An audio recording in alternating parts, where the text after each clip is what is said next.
Welcome to Simply Joy by Kristen.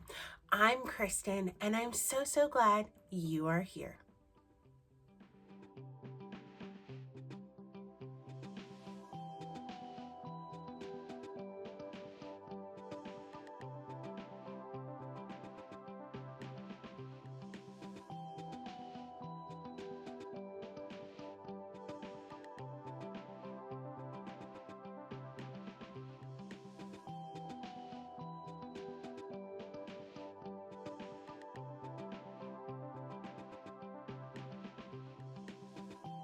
In the last video, I showed you some of the ATCs, the little mini mixed medias that I've been creating. I'm in 3 challenges.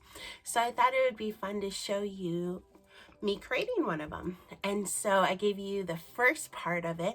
If you want to see how it turns out, stay tuned to the very end. But these are the other 2 for the month. So the color is purple, and I kind of just went for a really fun, nostalgic look on them. But let's get into what we're creating today. And it's all about canvases. And they're probably one of my top favorite go-to blanks. I especially have certain favorites, the 10 by 20 and the 6 by 6. But I tried out a brand new size this time, and I cannot wait to show you. So let's see what I came up with. As soon as I saw these hearts, I had an idea, and it maybe took me a little bit to make it happen, but I cannot wait for you to see it all come together. One thing I absolutely love are the 6 by 6 canvases. I love that these can sit up on their own, and I use them all the time. But they were a little too big for the papers that I'm working with.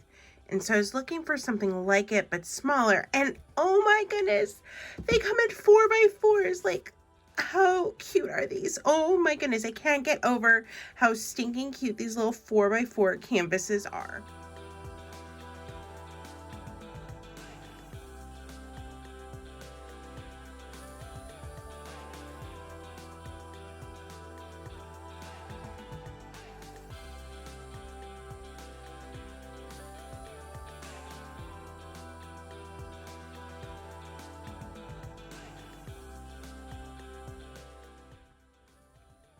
As much as I think the black really frames out the hearts, it's a little much, and I have an idea to soften it up.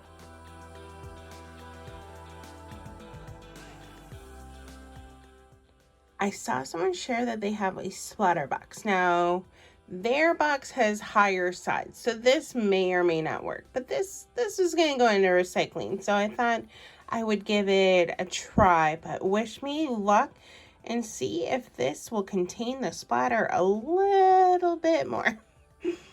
Yep, we're gonna see.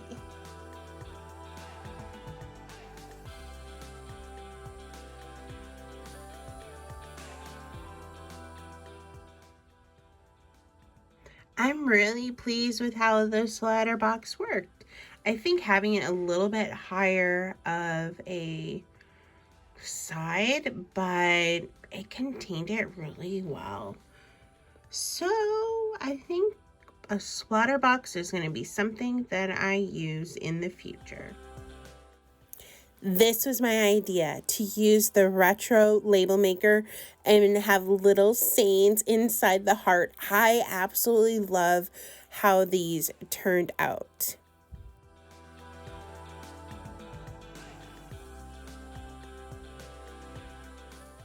Have you read the book If You Give a Mouse a Cookie?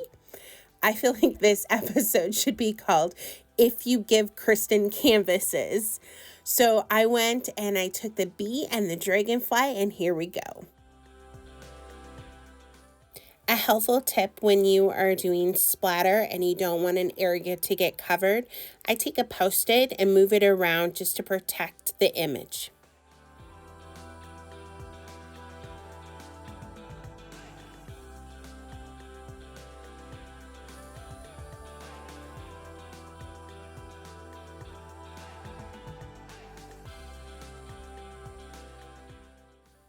These canvases come in packs of 9, so let's keep going. Do you remember those frames? Oh, how darling are they? So these were the multiple sheets, and I used primarily the 5x7s. And I used them as my examples for my very first tip to just frame them. Well, they still had the 4x6 ones, and they fit on the canvases perfectly. So I painted the sides with a flat brush, but to give kind of more of an organic frame around them, I just pounced the brush in the color. The reason I did it on top of the paper versus underneath, you would get a shadow if you did it underneath the rice paper. So this was my way of blending in the border to the paper.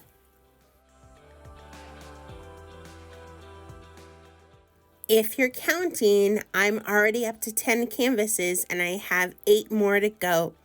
So I pulled out this Jamie Ray vintage paper. It's so beautiful. And I will be honest, I was very overwhelmed because there's 21 images and I didn't know where to start. And so I first picked out this adorable little boy, but he didn't quite fit the canvas. And so then I came up with the struggle of like, how do I make it work? My solution was to use a little piece of a hymnal, and I absolutely love how it turned out. Another option over using splatter to provide interest on the border are stamps. Here are a couple that I chose to use today.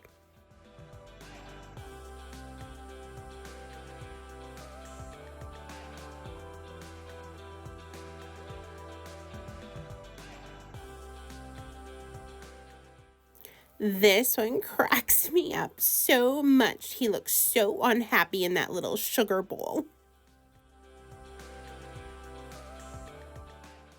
Let's take a little bit of a sidestep and let's create one more sign from the Jamie Ray Vintage, because again, there's so many to choose from.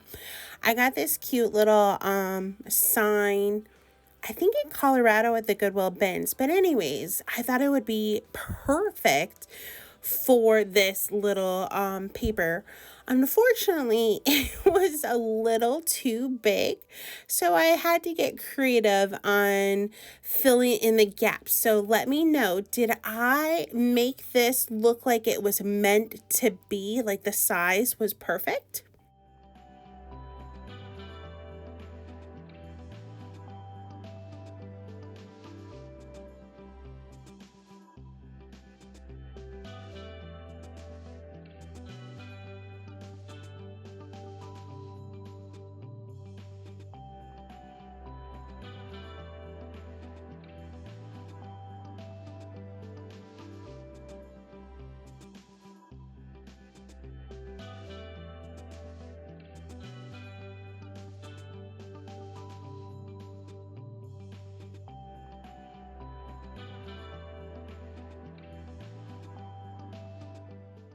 Four more canvases. I feel like I've went down a rabbit hole, literally, with these last 4.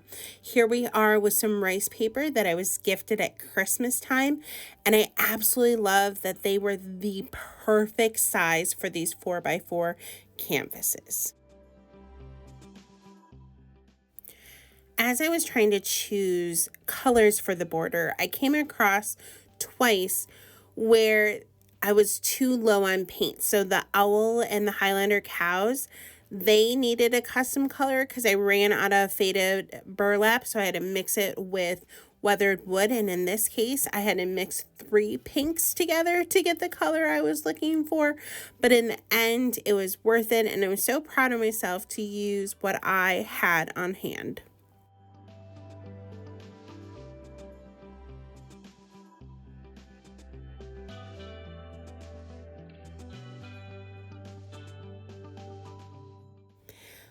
$18 canvases. Can you believe it?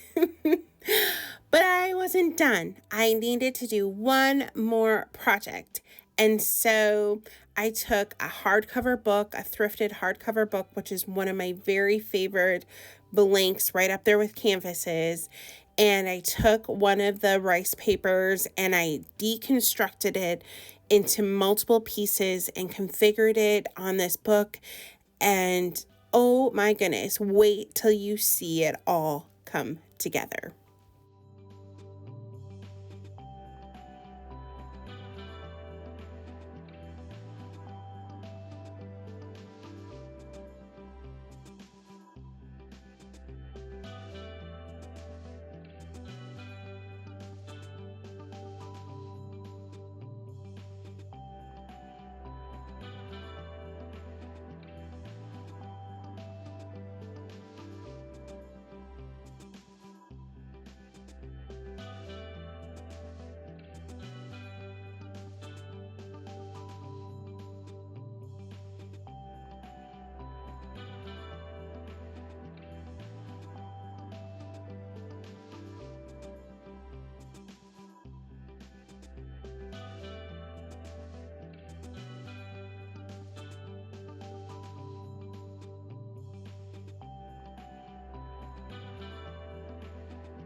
Hello, friend. I'm just so glad that you are here. How fun were all those canvases. So I'm really just, yeah, I love them. I love the 4x4s. I think that is just something that I am going to add to one of my favorite canvas size. I think that they're so handy. They work so well for like the Jamie Ray vintage papers that have so many to choose from. They work really well for the smaller sizes of Connie's Lines and Designs papers. I think that they would work really well for IOD transfers. You saw that Alice rice paper that I used. I just think that there's a lot of options with them, especially if wood blanks are not something that you have handy. So I like them because I like to make multiple, especially when I'm preparing for a craft show. I have one at the end of March, and so this allowed me to mass produce a lot of canvases because I have the same blank, and I think that's really, really helpful. I absolutely love upcycling and giving a thrifted item a second story, and every once in a while I do find similar sizes, and so then I can do the mass production, but you don't always get to do that. So that is, yeah, I really do like canvases for that reason, and I like these because they can sit up on their own. So I have the craft show coming up, so you are going to see more preparation for that. I think that the last ones that Alice canvases and book really maybe inspired the vignette for it, but let me see what I come up with for the next video. So just a reminder, the new schedule is the first and third Fridays at 7 p.m. Eastern Standard Time. So thanks for joining me on this journey of switching up the time. It was so helpful. Yeah, it's been a real nice change. So thank you for that.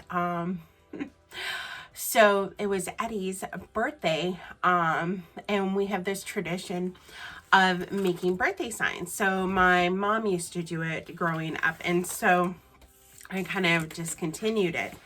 But let's just say that I had some uh-ohs before I got the final one. So, you know, life happens. It took me 3 tries to make his birthday sign this year, but it was really fun just to make him the priority. And yeah, he's such a sweetie.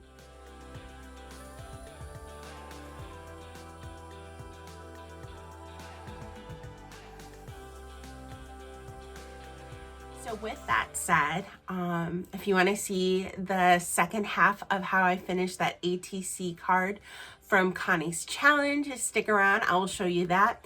I will also show you my favorites from today and Eddie's favorites from today. Let me leave you with just one last thing. As I've been working through things that I have, and it just felt really, really good to use. Like I had just got, you know, the rice paper for Christmas, but the Easter paper of JRV Vintage, like to use that and to continue to use Connie's. And I don't know, I just felt like finally, yeah, using things that I have, plus making some colors because my paints didn't go exactly right because, you know, I'm running low. But when you're doing batch things, personally, I think doing 4 to 6 at a time is a really good number. But when I came to that JRV Vintage paper, I was so overwhelmed with my choices. And so I'm just going to encourage you that if you get overwhelmed or what is it, choice fatigue, is that what they call it, when you have too many options and all of that, just to step back and tell yourself just to do one. Sometimes that is what you need to do to make it to the next step, is just one. But yeah, I want to encourage you to look at what you have, and if you get overwhelmed with all the choices, just pick one to start with, because you never know. That might be exactly what it takes to get that creativity flowing. I hope you have a wonderful weekend, and I'll see you next time.